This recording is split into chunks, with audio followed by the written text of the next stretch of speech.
bismillaahi raxmaani raxiim kulanti wacna wanaagsan daawadayaal halkani waa channelka wararka dunida qodobada wararka xiisaha leh ee aan xiliga kan idin hayno waxaa ka mid ah xaaladda magaalada Kismaayo oo dib u soo laba kaclaysay iyo dibadbax xooggan oo ka dhacay maanta magaaladaasi muxuu salka ku haya dibadbixii ka dhacay magaalada Kismaayo dil nabadoon caan lagu geystay Kismaayo iyo dibadbaxa ka dhacay halkaasi waan eegi doonaa ciidamo ka tirsan dawladda Soomaaliya oo dooni kula degtay xeebta dheer ee xiriirisa gobolka Banaadir iyo Shabeellada Hoose maxaa khasaare oo jiray ilaa haatan waan eegi doonaa madaxweyne Farmaajo oo muddo kadib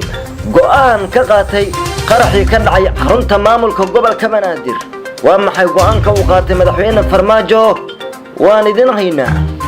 xasan sheekh maxamuud oo dab iyo bensiin ku shubay xiisadda dhanka badda ee u dhaxaysa Soomaaliya iyo Kenya xilli dhawaan ICJ ay mar kale dib u dhigtay dacwadda u dhaxaysa Soomaaliya iyo Kenya hadalka xasan sheekh uu ku dhawaaqay waan idin haynaa 21 Oktoobar maalintii uu Siyaad Bare uu dalka awood militari ku qabsaday oo maanta ku beegan maxaa ka taqaanaa waxyaabihii barigaasi ka dhacay gudaha dalka maxay dhaliilaya ammaan ay leedahay dawladdii Siyaad Bare waan idin soo gudbin doonaa qodobadan ayaad warkaa ku daawan doontaan daqiiqadaha soo aadan saaxiibada qiimaha qadarinta inaga mudan haddii rab uu ka raali noqdo channelka subscribe ha idin ahaado si aad u heshaan muuqaaladeena xiga had iyo goor bal haatanna daawadayaal ku soo dhawaada warkii oo faahfaahsan waxaa maanta kacsan xaaladda magaalada Kismaayo xarunta gobolka Jubbada Hoose iyadoona halkaasi ka dhacay dibadbax balaaran banaanbaxa oo ay dhigeen qaar ka mid ah shacabka ku nool magaalada Kismaayo ayaa waxa ay kaga soo horjeedeen dil xalay magaalada Kismaayo loogu geystay nabadoon ganacsade ah kaas oo lagu magacaabi jiray Xaaji Saciid Ciise Adoon dibadbaxyaasha ayaa dalbanayay in cadaaladda la hor keeno kooxdii ka dambeysay dilka marxuumka sidoo kale qaar ka mid ah dibadbaxyaasha oo la hadlay warbaahinta ayaa sheegay in dilkaasi uu salka ku hayo arrimo siyaasadeed sida ay hadalka u dhigeen ganacsade Xaaji Adoon oo xalay lagu toogtay gudaha magaalada Kismaayo waxaa dilkiisa geystay dable bastoolada ku hubeysnaa kuwaasi oo dilka kadib goobta isaga baxsaday Jubbaland oo ka hadashay dilkaasi loo geystay ganacsadaha ayaa sheegtay inay ka xun tahay isla markaana ciidamada ay ku raad joogaan raggii dilka fuliyay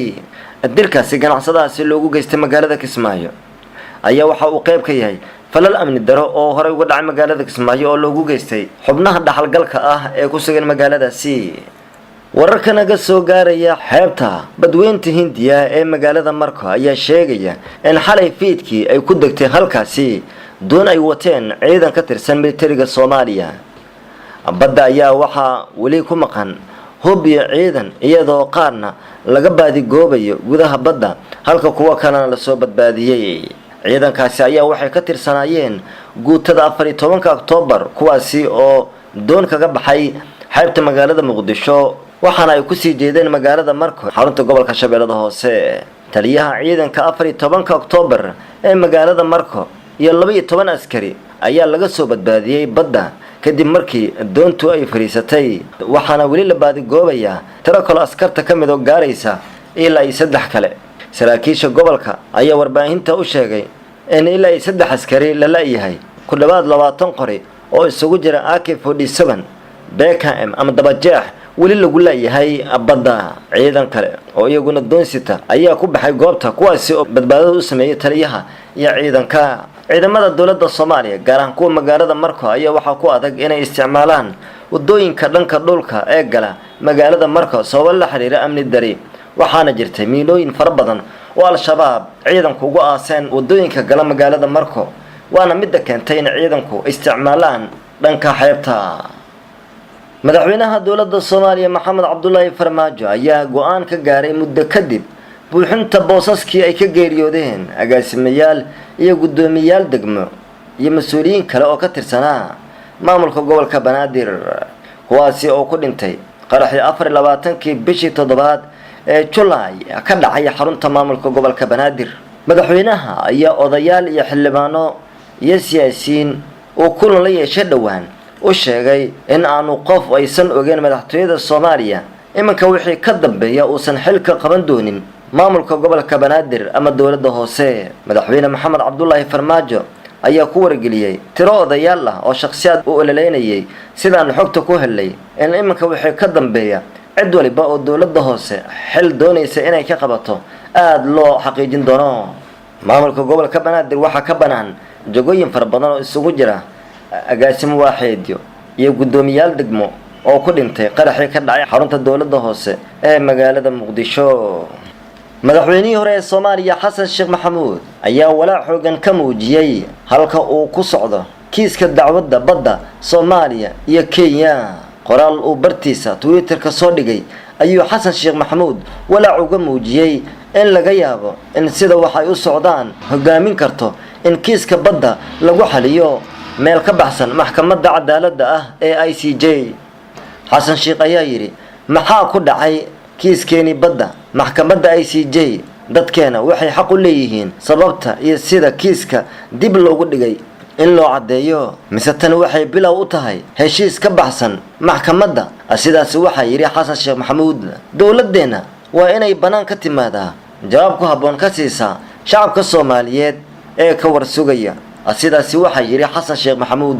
dhowr maalmood ka hor ayay ahayd markii maxkamadda ICJ ay sheegtay in gudagalka dhageysiga dacwadda u dhaxaysa Soomaaliya iyo Kenya dhanka badda ay u dhigtay marka la gaaro bisha 8aad ee June sanadka soo socda ee 2020. isla go'aanka habeenka uu ka soo baxay maxkamadda ICJ-na waxaa soo dhaweysay dawladda federaalka ee Soomaaliya. maanta oo kale 50 sano ka hor ayay ahayd markii Soomaaliya uu ka dhacay afgambigii military ee uusan dhiiga ku daadan ka gadaal markii la dilay madaxweynihii labaad ee Soomaaliya Allah u naxariistay Cabdirashiid Cali Sharma Arke xilli uu booqasho ku joogay gobolka Sool ee Soomaaliya. afgambigaasi oo uu hogaaminayay jaalasiyaad Allah u naxariistay ayaa markii uu talada dalka gacanta ku dhigay ugu horeenba laalay dastuurkii dalka lahaa iyadoo meesha laga saaray baarlamaankii uu dalka lahaa oo xilliga ku mashquulsanaa ciddii bedeli lahayd madaxweynihii la dilay xilligaasi. militarigu markii ay dalka qabsadeen waxay markiiba soo saareen 2 warqadood oo ay ugu magac dareen warqadda koowaad iyo tan labaadba oo ay ku qeexeen siyaasadda arrimaha dibadda ee Soomaaliya iyo tan gudaha ee Soomaaliya,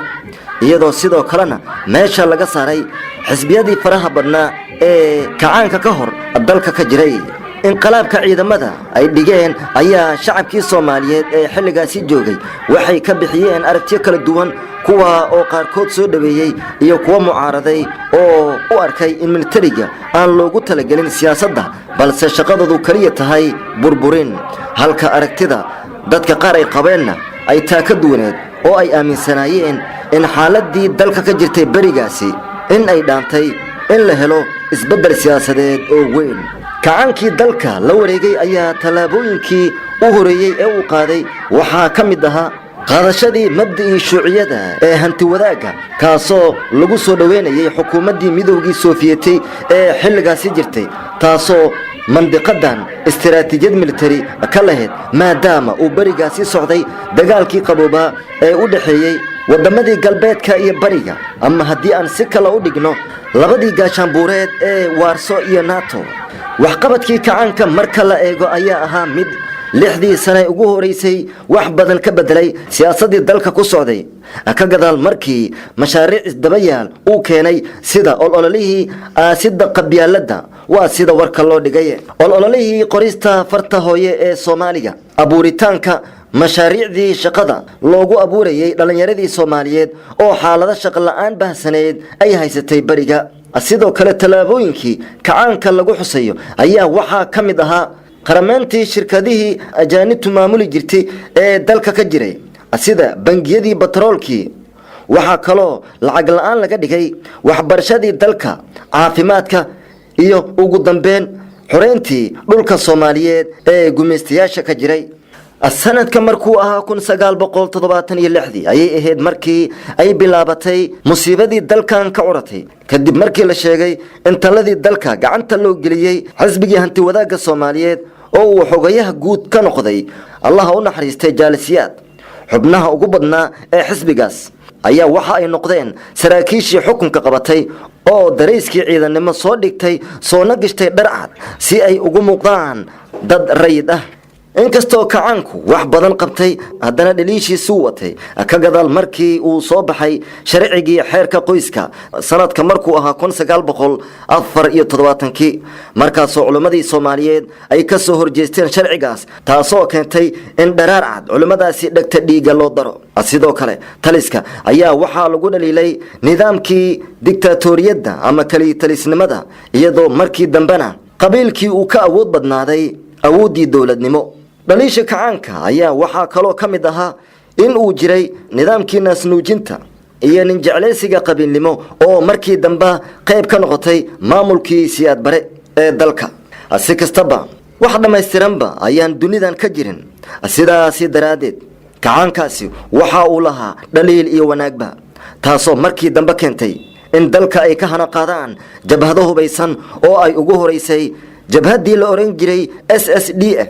ee uu hogaaminayay Allah u naxariistay Cabdullaahi Yuusuf sanadkii 1978. ugu dambeyntiina cadaadiskii ka imaaday jabhadii hubaysna ee dalka ka hana qaaday ayaa keenay in taliskii afka ciida loo daro sanadka markuu ahaa 1991 iyadoo afgambigaasi kadib dalka uu galay xaalado aan wanaagsanayn, jahawareer siyaasadeed, kala qaybsanaan siyaasadeed iyo karaamadii shacabka oo dhulka ku dhacday. walow Soomaaliya weli aysan si buuxda ugu soo kabanin jugtii xilligaasi ku dhacday, haddana rajada maanta ma ahan mid xun oo qof walba oo Soomaali ah wuxuu aaminsan yahay wixii dhici lahaa ay dhaceen lagana soo kaban doono.